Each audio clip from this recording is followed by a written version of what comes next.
Hey, how you doing? This is Adam Post, publisher of more than 1,000 comic books and marketing expert covering Woke Meltdown as fake lab-grown meat gets banned. Let's get into the story. Before we do, please be sure you are subscribed to the channel. Click the bell for notifications. Give me a thumbs up. I really appreciate you guys. Coming from the Hill, states are trying to ban lab-grown meat. It's a dumb mistake. And from PETA, they like the idea of lab-grown meat. How does PETA feel about lab-grown meat?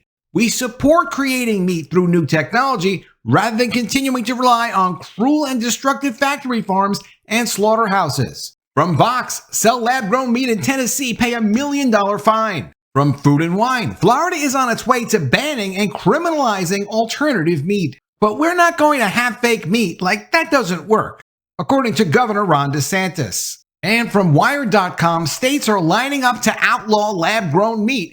Around 46 million Americans live in states that have introduced bills to ban cultivated meat. That's what they call lab-grown meat. They call it cultivated meat. The latest escalation in a surprising culture war. Unless Florida Governor Ron DeSantis has an unexpected change of heart, it will soon be a crime to sell or make cultivated meat in the Sunshine State. A bill passed by the Florida House and Senate is now awaiting the signature of DeSantis, who has already indicated his opposition to what he calls fake meat. Anyone who sells, makes, or distributes cultivated meat in Florida may be subject to a fine of up to $500 and 60 days in prison. Quote, beating somebody up and selling cultivated meat are the same in the eyes of the law in Florida, says Justin Kolbeck, CEO of cult seafood startup Wildtype, who has been trying to persuade legislators to ease up on a number of proposed bans. As well as the Florida bill, there is also proposed legislation to ban cultivated meat in Alabama, Arizona, Kentucky, and Tennessee. If all of those bills pass, then some 46 million Americans will be cut off from accessing a form of meat that many hope will be significantly kinder to the planet and animals. The wave of proposed legislation, including very strict labeling laws, may come as a surprise given that cultivated meat isn't on sale anywhere in the United States. Floridians were already very unlikely to get their hands on a cultivated chicken cutlet, but the proposed ban shuts off that option altogether. Quote, it really is significant, and to prohibit a food before it's on the market for that whole population, before they've had a chance to try it and see if they want to buy it, feels absurd, says Jessica Almy, Senior Vice President of Policy at the Good Food Institute, a nonprofit that lobbies for alternatives to animal protein. So she's part of a nonprofit lobbyist organization trying to push fake meat. Of course, she doesn't want a ban on fake meat. We all want bans on fake meat. We have no need for fake meat. Almy says there may be legal grounds to challenge the Florida ban, although it's not clear whether the bill will be brought before courts if it becomes a law. In a letter, the North American Meat Institute, a trade body representing meat companies, opposed the ban, saying that it conflicts with federal law and it is bad policy that would restrict consumer choice and stifle innovation. I'm all for innovation. That's not the kind of innovation we're actually looking for. The proposed bans raise questions about possible tensions between the conventional meat industry and the cultivated meat industry. Although NAMI opposes the Florida ban, the text of a proposed ban in Arizona and a failed ban proposed in West Virginia both position cultured meat as a threat to the cattle ranching industry in each state. Well, of course, they're a threat to the cattle ranching industry because it is fake lab-grown protein. God knows what they put in there. In the Florida House, Representative Dean Blake, a cattle rancher, was vociferous in his opposition to cultivated meat. Quote, me and my earthling friends will eat real meat here on Earth, and let us reserve this fantastical meat to outer space, he said in a speech that was greeted with whoops and cheers from legislators. The bill, which included a much wider set of reforms, including electric vehicle charging, passed the House with 86 votes in favor and 27 against. Representative Anna Escamani, who voted against the bill on March 6th, argues that it was an example of corporate capture designed to protect an industry that was losing its footprint. And instead of acknowledging that, you're going to stop a new footprint from appearing. It's very protectionist. It's anti-free market. And at the end of the day, it's also allowing a monopoly to continue. What, a monopoly on natural meat production? Of course, there are no long-term studies on people consuming fake meat. God only knows what it does to you. And also, of course, because they keep making it new every day, it could be some new formulation. Who knows what they'll put in it a month from now, or 2 years from now, or 5 years from now, once they've eliminated normal meat production. I don't trust these people. Why would you eat fake meat that they produce? I don't even trust what they put in the livestock currently through injections. Who knows what they're doing? The pushback from legislators sympathetic to ranchers and the broader meat industry puts cultivated meat companies in a difficult situation. Major meat producers Cargill and Tyson have both invested in cultivated meat companies, while Brazil's JBS is working on a cultivated research site in Brazil. But we see ourselves as an and solution, not an or solution. We're never looking to replace conventional meat, says Sean Edgett, Chief Legal Officer at Upside Foods, a cultivated meat startup which counts Cargill and Tyson among its investors. We think there's always going to be a place for it on the market. So I look at these bills, they seem very protectionist. Yet they don't want your fake meat in their states. They don't want to open the door for you guys to go in, do that, and then who knows? Immediately after that, you can have a ban on normal, conventional meat. Wildtype co-founders Justin Kolbeck and Ari Effelbein have visited legislators in Arizona, Alabama, and Florida to try to persuade them to vote down or amend proposed legislation in those states. Well, the shift we're seeing is towards something that is far more extreme, which is talking about outright ban, says Effelbein.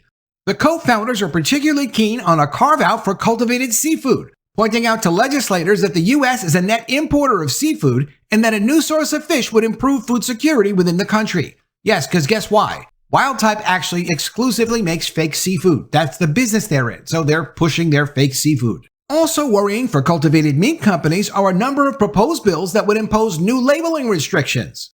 A proposed bill in Arizona would prevent companies from using meaty terms to describe products made from cultivated meat, plants, or insects. A similar bill in West Virginia that passed in March requires any cultivated meat product to be labeled as cell-cultured, lab-grown, or a similar term. The fact that legislators are proposing legislation that lumps cultivated meat together with insect meat, a category that many would-be consumers find gross, is a worrying sign, Almy says. Well, yeah, because Almy is, again, part of a nonprofit promoting fake meat, and she doesn't want to be included with things that are not like insect meat, which, what do you mean insect meat? Yeah, they're trying to push that as well. But if it's not natural meat, it should just say unnatural, strange meat on it when it's sold. It should have a clear warning like cigarettes do, like we don't know what this exactly is going to do to you, but it might look like meat. But if you buy it, just know it's not the meat you think it might be. If you're into strange meat, this could be for you. Otherwise, don't buy it. Like the skull and crossbones on cigarette packaging. We don't know what this might do to you. If you want to buy it, buy it. But in the states that are banning it, you won't even be able to do that. A political backlash against cultured meat isn't surprising, says Sparsha Saha, a lecturer on meat and politics at Harvard's Department of Government. I think it was always going to be political fodder because you have conglomerates, you have a very powerful and increasingly integrated meat and dairy sector, she says. In Florida, the debate was particularly extreme. On the House floor, Representative Dean Black called cultured meat a bacterial culture and nitrogen-based cellular protein paste. Representative Daniel Alvarez compared the cells found in cultured meat to cancer. Such arguments are extremely misinformed, says Effelbein. A lot of the arguments that were made up under false pretenses of safety. On Twitter, Florida's Agriculture Commissioner has compared the Food and Drug Administration's conclusion that cultured meat from 2 U.S. companies is safe to eat to mask mandates. Quote, it's inherently a political war, says Saha. Behind closed doors, lawmakers strike a more balanced tone, says Edgett. Our conversations with all these lawmakers in their offices are very different to what they are on the floor, he says. Upside Foods has released a blog post urging prospective customers to ask Governor DeSantis to veto the bill. Resistance from lawmakers to cultured meat is also bubbling in Europe. In November, the Italian parliament approved a ban on the food, which is not currently available to customers anywhere in Europe. It's not clear, however, whether the Italian law will stand, as it may violate a European Union directive designed to stop regulatory barriers within the bloc. In a meeting of the EU Agriculture and Fisheries Council on January 23rd, a number of delegates called for, quote, a renewed and broad debate in the EU specific to lab-grown meat. If you think about it, why would we possibly need a push on lab-grown meat? It's not like they've proven you could get meat for an incredibly low price if you accepted lab-grown meat. There really are no benefits to lab-grown meat other than getting you to eat something incredibly weird that will do God knows what to you. And additionally, they keep growing and regrowing it.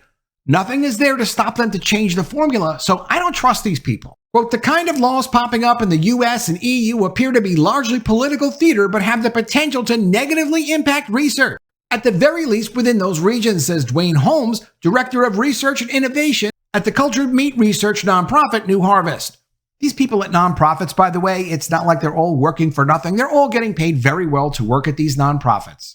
Quote, these laws are also arguably the unintended byproduct of a race-to-market hype cycle designed to create excitement, which in practice can cut both ways. If banning this meat makes people excited to want to eat it, I think I would be very surprised. I don't think this is like a Cabbage Patch doll or some kind of a collectible that if there are very few available of them, it goes up in value because there's such great demand. I don't see great demand for fake meat.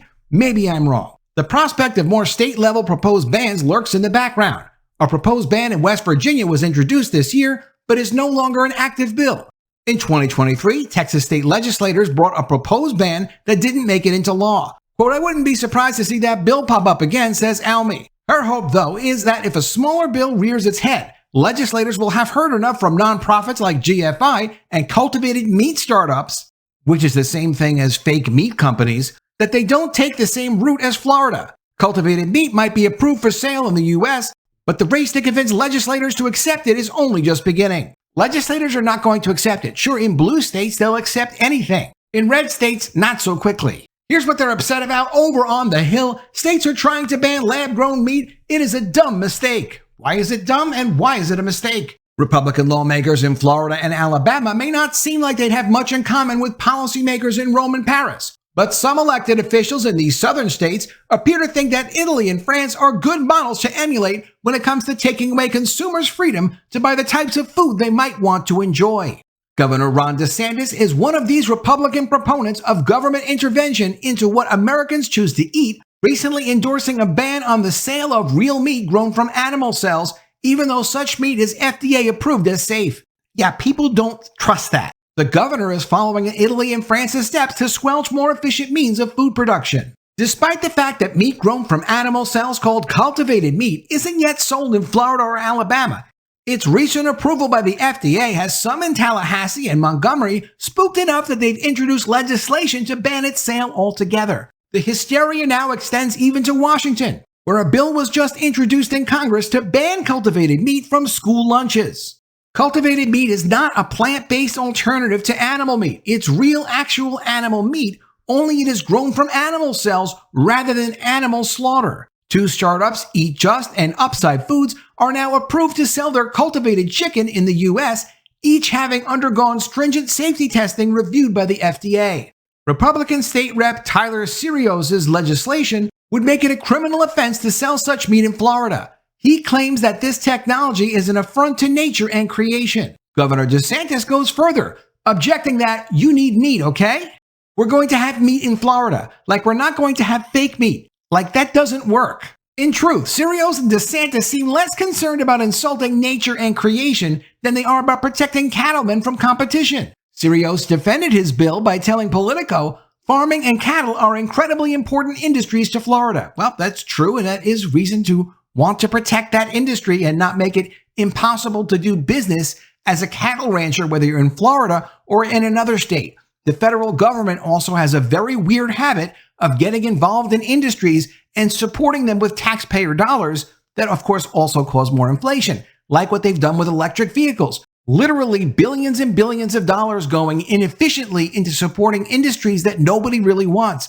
As conventional meat consumption continues to rise across the globe, with the associated deforestation, skyrocketing emissions, and ravenous water use that comes with producing meat from animals, the search for sustainable alternatives is on.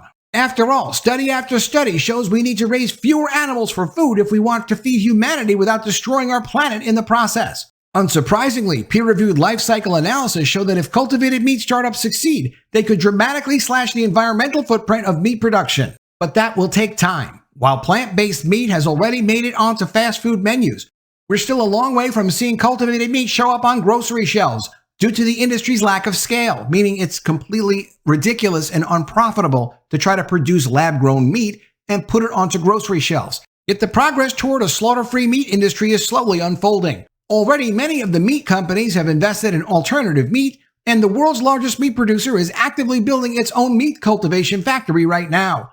Another meat industry-backed startup has already commenced construction of a commercial-scale meat cultivation factory in North Carolina.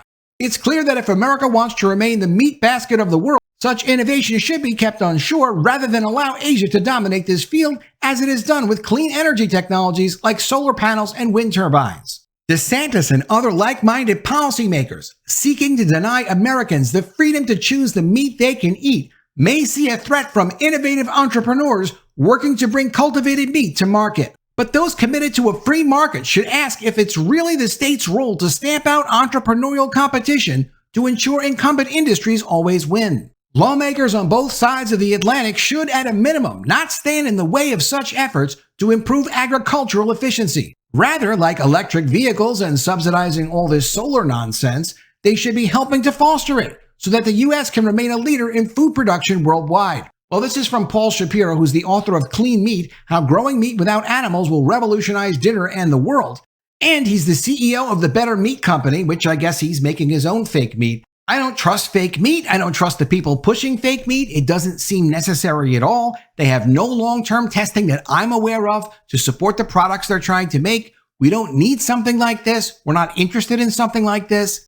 If they want to eat fake meat in Asia, good for them. If they innovate on the process and then they want to sell it into the American market, we could always charge them lots of tariffs and make money off of that if we really want to, or duplicate their technology when the time is right. Artificial intelligence is enough of a challenge for us to deal with right now. We don't need artificial meat. Let me know what you think of all this in the comments below. Always love to see your ideas. Please be sure you are subscribed to the channel. Click the bell for notifications, give me a thumbs up, and I'll see you again soon with another story. And if I don't see you, I will miss you.